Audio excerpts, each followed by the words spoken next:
रमता राम जपो रे प्राणी, अब तो सुन ले राम कहानी।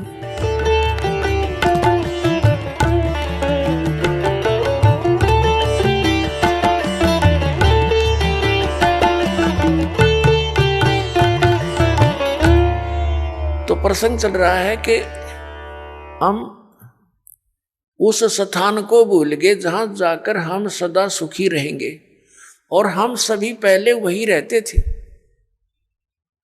अब कई भक्त अज्ञानतावश भोले भाले जिनको ज्ञान नहीं, वो ये प्रश्न किया करते कि एक बात बता, जब सारे ही यहां से चले गए तो यहां कौन रहेगा?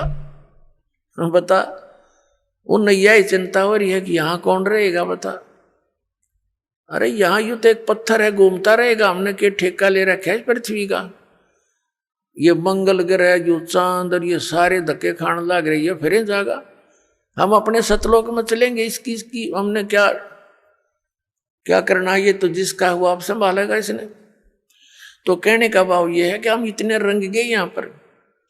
जैसे एक भक्त बोला बाला, उसके घर उसकी पत्नी बहुत बीमार थी, पर बहुत समस्या में थी, हर तरह से तकलीफ थी। परमात्मा की दया हुई, दीक्षा ली, भगवान की कृपा से वो स्वस्थ हुई। उसको समझाने लगे, भाई नाम ले ले भक्त, नहीं तो भक्ति ना करने से पशु बनोगे, जोटा बनेगा। वो जोटा बुग्गी ले रहा था। उससे कहा, भाई फिर जोटा बनेगा तो न्यू बोला, महाराज जी जोटा भी तो बनना चाहिए, फिर बुग्गी में कौन चलेगा? इसने बुग्गी की चिंता हो रही। मैं कहा अच्छा भाई, तो बुग्गी खातिर कर ले काम। फिर उसे उपदेश ले लिया उसने। लेकिन हमारी धारणा ऐसी बनी हुई है कि यहां ऐसे कैसे होगा। तो पुण्यात्माओं, परमात्मा के इस मार्ग को बहुत गहराई से समझो। जिस उद्देश्य से परमात्मा स्वयं आते हैं उस अच्छे लोक से इस गंदे लोक में आपके लिए, तो ये कितना इंपॉर्टेंट काम होगा।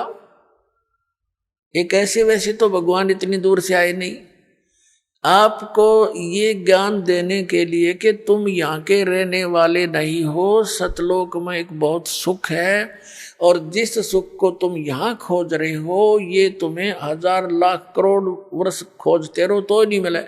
एक जन्म की तो बात छोड़ो। और यहाँ क्या हालत है तुम्हारी, उससे हमें परिचित कराते हैं।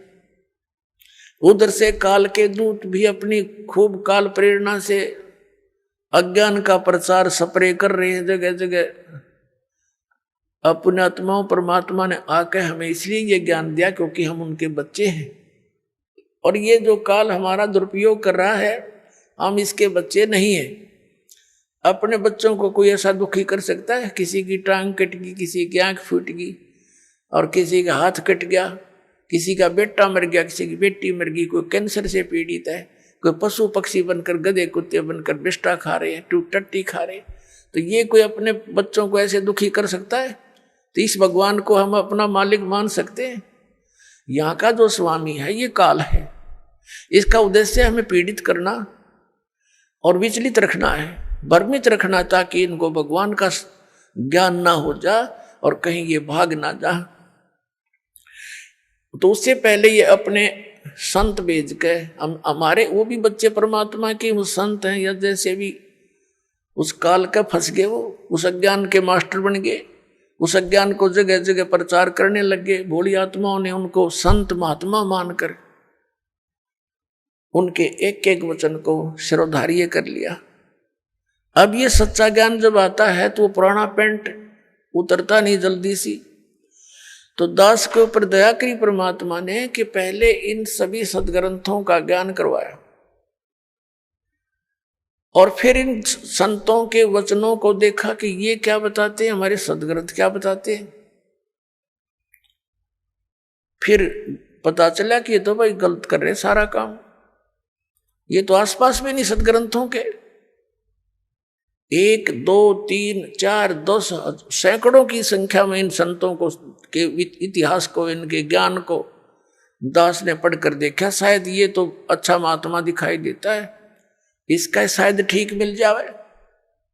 फिर जो चले गए यहाँ से महापुरुष, जिनका बड़ा बोलबाला था, मैं सिद्धानंद जैसे नकली, इनसे बड़ा प्रभावित था दास।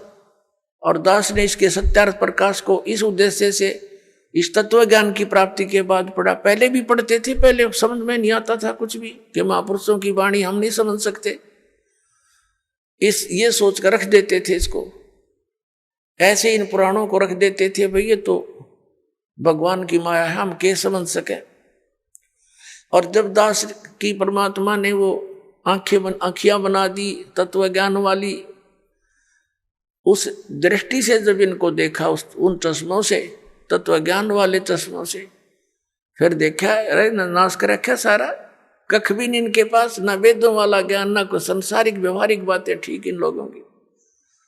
तो बड़ा चिंता का विषय बना। और इस सत्यार्थ प्रकाश को दास ने इसलिए पढ़ा था कि ये महापुरुष का लिखा हुआ है और इस महापुरुष के विचारों को सभी मानते हैं। और हो परमात्मा दया कर दे और कबीर परमेश्वर के वचनों का समर्थन मिल जाए, तो मुझे ये ज्ञान आगे बढ़ाने में घड़ी सुविधा हो जाएगी कि देखो सत्यार्थ प्रकाश में महर्षि दानंद ने भी ऐसा ही बोला है।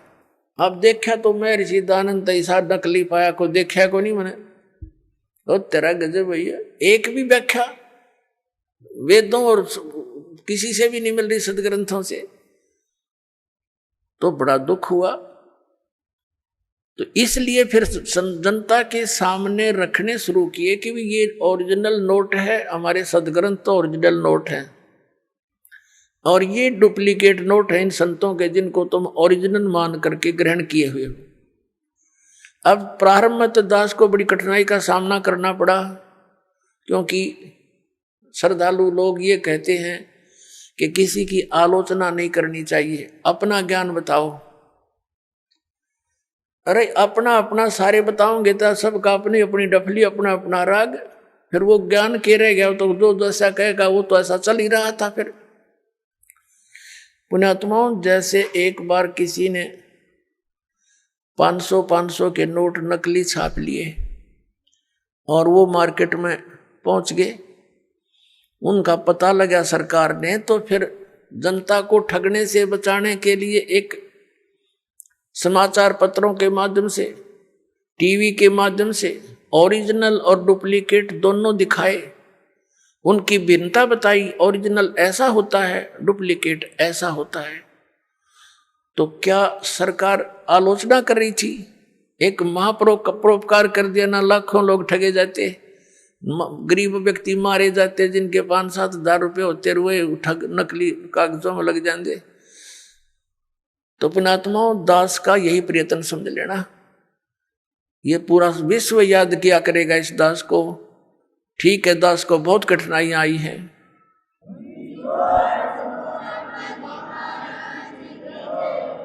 इस सच्चाई को ऊपर लाने के लिए, इस ज्ञान को उठाने के लिए सहयोग तरह कबीर भगवान का, लेकिन दास उसका बैल है और उसी के सहारे से इसको गाड़ी को खींचकर पटड़ी पर चढ़ाया है। पहले तो खाचे में कीचड़ में डाल रखी थी और इसमें बहुत से संकट दास के ऊपर आए हैं। साथ में हमारे बच्चे जो परिचित हो गए थे, उन्होंने बड़ा सहयोग दिया अपने बहन भाइयों को समझाने का, वहाँ तक ये संदेश भगवान का पहुँचाने में बहुत सहयोग दिया है। और आपका भी फर्ज बनता है, ये सच्चाई है और सच्चा ज्ञान है, इससे पूरे विश्व में शांति होगी। प्रत्येक प्राणी का कर्तव्य बनता है, पहले आप अच्छी तरह समझे दास के विचारों को और शब्द ग्रंथों को और उन महापुरुषों के विचार जो दास आपके रूबरू कराता है, कि उन महापुरुषों ने भी ऐसी साधना की, उनसे उनका मोक्ष हुआ, तो उनको अच्छी तरह समझकर फिर आप लगो और साथ में औरों को भी ट्राई करो प्यार से। ये मार्ग कोई बलपूर्वक कराने का नहीं होता, ये ज्ञान से होगा। आप सुन रहे थे जगत गुरु तत्वदर्शी संत रामपाल जी महाराज जी के मंगल प्रवचन। अधिक जानकारी के लिए विजिट कीजिए हमारी वेबसाइट www.jagatgururampalji.org। संत रामपाल जी महाराज जी के शुभ आशीर्वाद से पूरे विश्व भर में 500 से भी ज्यादा नाम दीक्षा केंद्र हैं, जिन पर संत रामपाल जी महाराज जी द्वारा ऑनलाइन निशुल्क नाम दीक्षा दी जा रही है। अपने नजदीकी नाम दीक्षा केंद्र का पता करने के लिए संपर्क करें 8222880541।